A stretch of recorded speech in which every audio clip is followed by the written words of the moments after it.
అకస్మాత్తుగా ఒక భయంకరమైన పెద్ద స్పైడర్ సిటీలోకి దూసుకొచ్చింది. ప్రజలంతా భయంతో పరిగెడుతూ అరుస్తున్నారు.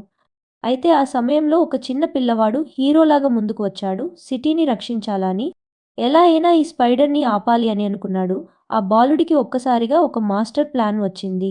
2 చెట్ల మధ్య బలమైన తాడు కట్టాడు. ఆ స్పైడర్ ఆ తాడు తగులుకొని కింద పడుతుందని. స్పైడర్ వేగంగా వస్తూ ఆ తాడుకి బలంగా తగిలింది. ఒక పెద్ద శబ్దంతో నేలపై పడిపోయింది.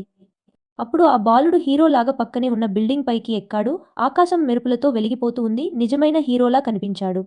భారీ కత్తి పట్టుకొని బిల్డింగ్ పై నుండి కిందకి దూకబోయాడు. ఆ కత్తి కూడా అగ్గి వలె మెరుస్తుంది. ఆ స్పైడర్ పైకి దూకి ఒక్కసారిలోనే దాని తలను నరికి పడేశాడు. ఆ కత్తితో నరకగానే ఆ స్పైడర్ చిన్నదిగా మారి చనిపోయింది. మొత్తం సిటీ ఆ బాలుడిని హీరో అంటూ ఆనందంతో మార్మోగిపోయింది. మీకు ఈ వీడియో నచ్చితే శ్రీసామ్ అఫీషియల్ ఛానల్‌ను సబ్స్క్రైబ్ చేసుకొని లైక్ చేయండి. మీకు ఇలాంటి స్టోరీస్ కావాలంటే కామెంట్ బాక్స్‌లో తెలియజేయండి.